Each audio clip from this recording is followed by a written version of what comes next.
Ki khubor ka Batesi TV. Ka umdi basnyam bak penjasliang.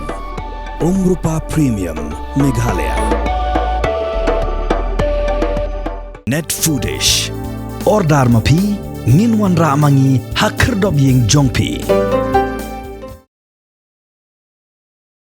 Ke National People's Party akan terus nak pra arajar posau kelasai madan yaki Kyrtong kiban Aireng hak Election MBC kiban selong hak Khadc Autonomous District Council pada Jhadc Autonomous District Council.